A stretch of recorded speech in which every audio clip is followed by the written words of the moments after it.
तो कैसे हो सभी आर्ट्स वाले। मैं दीपक कुमावत आपका स्वागत करता हूँ इस वीडियो में। ये क्लास आपके लिए होने वाली है।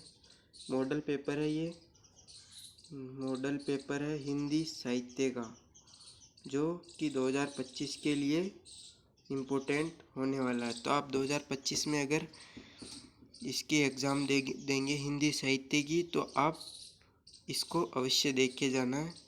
और मैं पहले ही बता दूं आपको, इसके उत्तर आपको मैं कहाँ दूंगा। जैसा कि मैंने पिछले वीडियो में कहा था कि मैं इसके उत्तर अपने टेलीग्राम ग्रुप पे देता हूँ, तो आप वही टेलीग्राम ग्रुप पे वहाँ पे जाके, मतलब मैं लिंक दे दूँगा, आप वहाँ पे जाके अपने क्वेश्चंस के उत्तर देख सकते हैं। वहाँ पे मैं आपको फ़ोटोज़ सेंड करता रहता हूँ, तो आप इसके उत्तर सभी वहाँ पे देख सकते हैं। तो आपका पहला क्वेश्चन है, भारत की राष्ट्रभाषा हिंदी किस बोली से मानी जाती है? अवधी, ब्रज, खड़ी बोली, बुंदेली बोली से। तो आपको अगर इनके उत्तर आते हैं तो आप कमेंट बॉक्स में अवश्य दें। इससे क्या होगा कि आपको अधिक समय तक याद रहेगा। मेरा जीवन प्रवाह और सिहावलोकन की रचना की विधा है। आत्मकथा, जीवनी, संस्मरण, चित्र, रेखा चित्र। तो आपका अगला क्वेश्चन है, सुतपुत्र किस विद्या की रचना है? सुतपुत्र किस विद्या की रचना? कहानी, उपन्यास, नाटक, ये क्या है? संस्मरण। तो हिंदी में एकांकी नाटकों का विकास किस युग से माना जाता है? एकांकी नाटकों का विकास किस युग से माना जाता है? तो इसका उत्तर क्या होगा? ऑप्शन देखो, भारतीय द्विवेदी युग, छायावादी युग या छायावादोत्तर युग। आपका अगला क्वेश्चन है, प्रथम डायरी के लेखक कौन है? तो इलाचंद जोशी, नरदेव शास्त्री, वेद तीर्थ, मोहन राकेश या रामधारी सिंह दिनकर। आपका नेक्स्ट क्वेश्चन है, ये क्वेश्चन देख लो आप, 1.5 नंबर के होने वाले। तो आप कृष्ण भक्ति शाखा का प्रथम कवि माना जाता है, मतलब किसे कहते हैं? सूरदास को, विद्यापति को, मीराबाई को या रस खान को। तो आपको इनके उत्तर मैं टेलीग्राम पे दे दूंगा।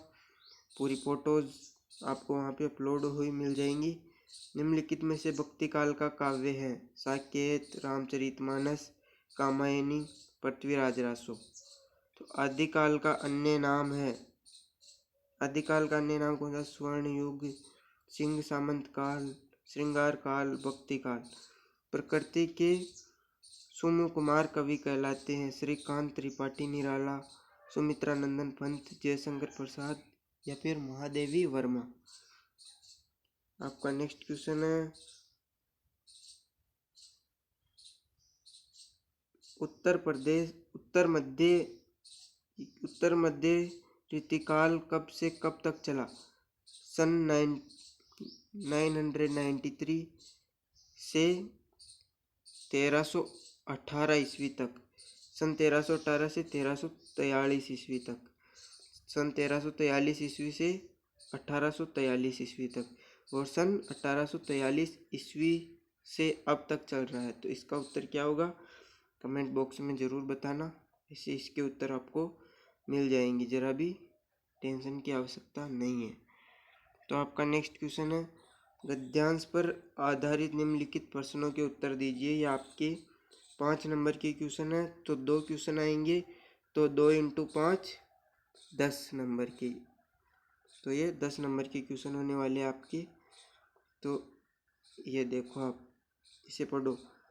साहित्यिक समन्वय से हमारा तात्पर्य साहित्य के में प्रदर्शित सुख, उत्थान, पतन, हर्ष, निषाद आदि विरोधी तथा विपरीत भाव के समीकरण तथा अलौकिक आनंद उनके विलीन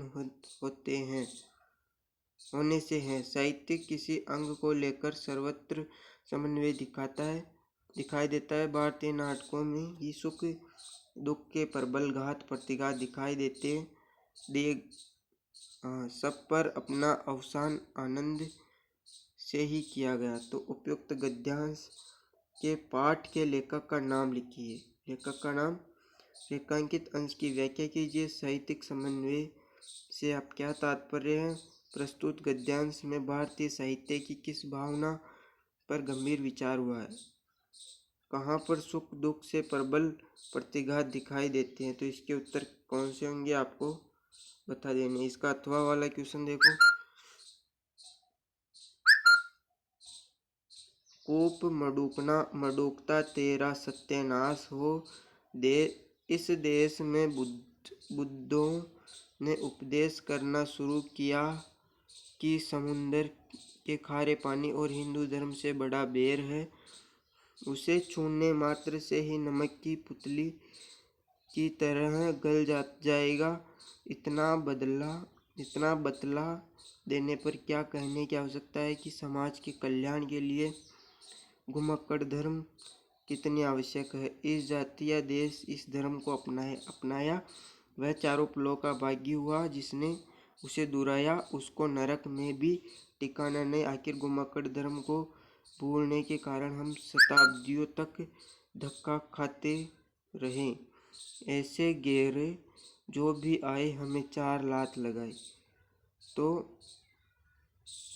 उपयुक्त गद्यांश के पाठ के आधार पर लेखक का नाम, रेखांकित अंश की व्याख्या, देश के उपदेशकों ने बड़ा बैर बताया। घुमक्कड़ धर्म किसके लिए आवश्यक है? घुमक्कड़ धर्म को अपनाने वाले और उसे दुहराने वाले के बारे में लेखक ने क्या बताया?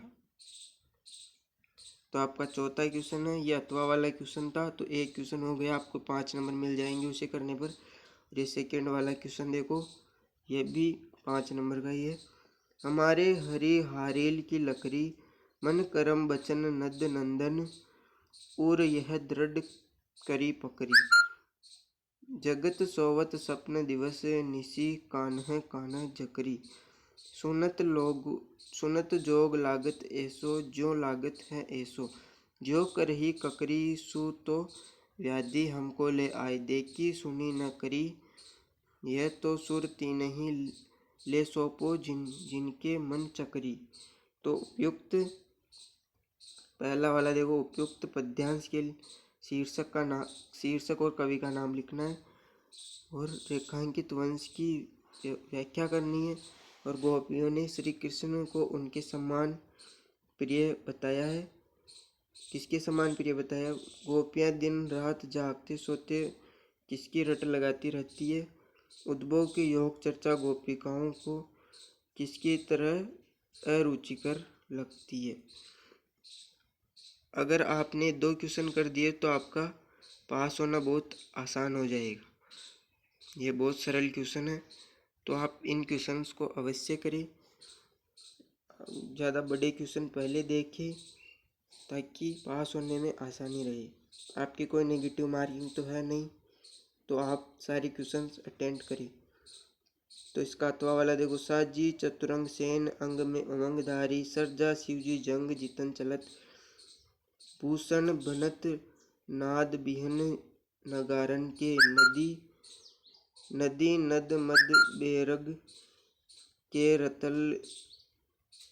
रलत एल फेल खेल बेल खलक के गेल। ये क्या है? गेल गजन की गेल पेल सेल ऊ सकल है।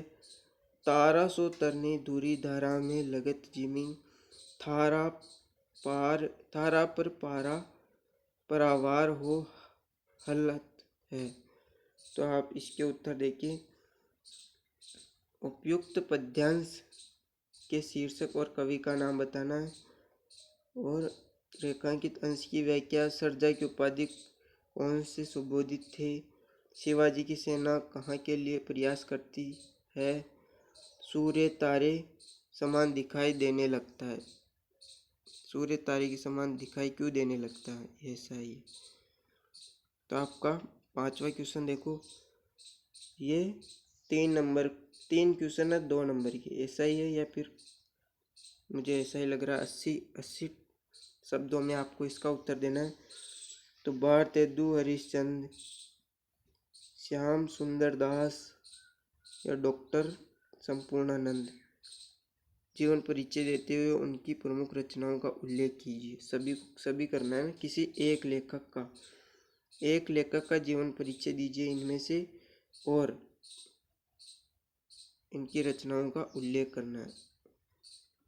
आपका ख वाला देखो, इसमें निम्नलिखित कवियों में से किसका एक कवि का साहित्यिक परिचय देते हुए इनके महत्वपूर्ण रचनाओं का उल्लेख कीजिए।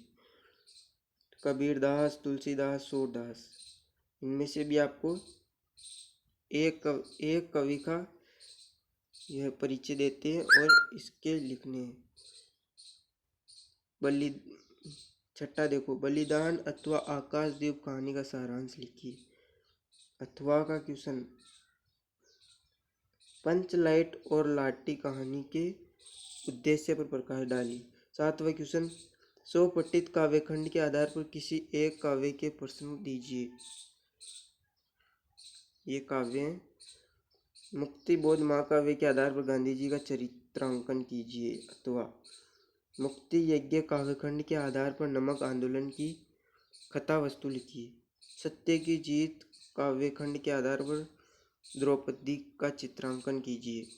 अथवा सत्य की जीत काव्यखंड की कथा वस्तु अपने शब्दों में लिखिए। रश्मिरथी काव्यखंड काव्य के सप्तम सर्ग की कथा अपने शब्दों में लिखिए। अथवा ये अथवा वाले क्वेश्चंस में मैंने दे रखे हैं, ये इनमें से एक तो आ ही जाएगा आपके पेपर में। रश्मिरथी खंड काव्य के आधार पर कर्ण की चारित्रिक विशेषताएं लिखिए। आलोकव्रत काव्य खंड काव्य के आधार पर गांधी जी का चरित्र चित्रण। अथवा आलोकव्रत के तृतीय सर्ग की कथा वस्तु। त्यागपंथी खंड काव्य के नामक सम्राट हर्षवर्धन का चरित्र चित्रण। अथवा त्यागपत्री काव्यखंड के चतुर्थ सर्ग की कथा संक्षिप्त में लिखिए। अथवा इसका यही है ना, श्रवण कुमार काव्यखंड के आधार पर दशरथ का चित्रांकन। अथवा श्रवण कुमार काव्य के अभिशाप सर्ग की कथा वस्तु। आपका नेक्स्ट क्वेश्चन है 8वां। निम्नलिखित गद्यांशों में किसी एक गद्यांश संदर्भ सहित हिंदी अनुवाद लिखिए। हिंदी अनुवाद लिखना है, ये आप खुद पढ़ सकते हैं। मैं पढ़ के बता देता हूँ। भारतवर्षस्य उत्तर प्रदेश राज्ये प्रयागस्य विशिष्टं स्थानमस्ति। अत्र ब्राह्मणः एक प्रकोष्ठयात्कारणात् अस्य नाम प्रयागः अभवत्। गडा यमुनयोः संगमे शीतलजले स्नात्वा जनः विगतकल्पंसा भवति इति जनानां विश्वासः। अयं पौषमासस्य षड्क्रान्तो न स्थानार्थीनामत्र महान् सन्दर्भः भवति। प्रतिवर्ष मकरः गते सूर्यमासस्य अनेकलक्षणा जना अत्र आयान्ति। मास्केषुमुक्षित्वा षड्गमस्य पवित्रे जले वेदेषां महात्मानुपदेशामृतेन वह च आत्मनां पावयन्ति अस्तित्वैव पर्वन्ति। महाराज श्रीहर्ष प्रतिपश्यमर्षम् अत्रात् गतं सर्वस्वमेव याचकेभ्यो दत्त्वा मेघ इव पुण्ये सच्यात्र सौराजधानी प्रत्यगच्छत्। ये अगर मुझसे पढ़ने में गलती हुई हो तो माफ़ कर देना है, मुझे पढ़ना नहीं आता है ये संस्कृत में, फिर भी मैं आपके लिए कोशिश कर रहा हूँ, तो आप देख लेना। इसका अथवा वाला देखो, आडगला शासन काना भारते नाधिकारतीय विदेशिया कथमत्र शासन कुर्वन्ति इति चित्रा प्रोयं स्वप्रयत्ने भारतवर्षस्य स्वातन्त्र्यार्थ बहून् भारतीयान् स्वप्यक्ष अकरोत् एवं अधिव्य अश्योग्रत विचारभ्य भीताम आडंगलाशास्काम इयं पुनः पुनः आरागारे असिपन परम विरोग्य स्वतंत्रतार्थ स्वप्रयास नारायज। तो मैं तो साइंस से हूँ, बायोलॉजी से, तो मुझे संस्कृत पढ़ना नहीं आता, सॉरी, आप देख लेना। निम्नलिखित संस्कृत पद्यांश में से किसी एक का संदर्भ हिंदी में करें। कहीं ये पेपर हिंदी संस्कृत का तो नहीं आ गया हिंदी साहित्य में। सत्यम रक्षते धर्मो विद्या योग्य रक्षते, ये मॉडल पेपर मैंने किसी फ्रेंड से मांगा था तो उसने दिया मुझे, वो हिंदी साहित्य का ही है, तो मतलब यह आपका हिंदी साहित्य का ही होगा।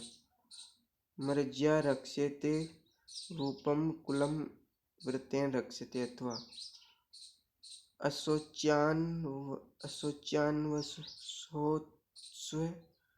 प्रज्ञावासं भाषे या गता सूचन गत्वा सूच्यम नाचु सोचंती पंडिता। तो आपका हिंदी में सुमेलित अनुवाद करना है, संदर्भ हिंदी में अनुवाद करना, सुमेलित नहीं करना, सॉरी। निम्नलिखित में से किन्हीं दो प्रश्नों के उत्तर संस्कृत में देने।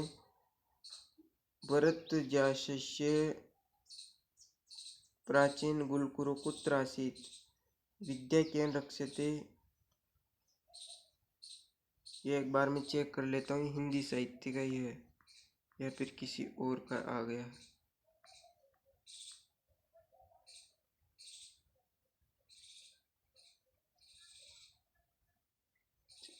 चलो अपनी ये आप देख लेना रोक रोक के, अगर ये हिंदी साहित्य का ही है तो, अगर नहीं है तो स्किप कर देना।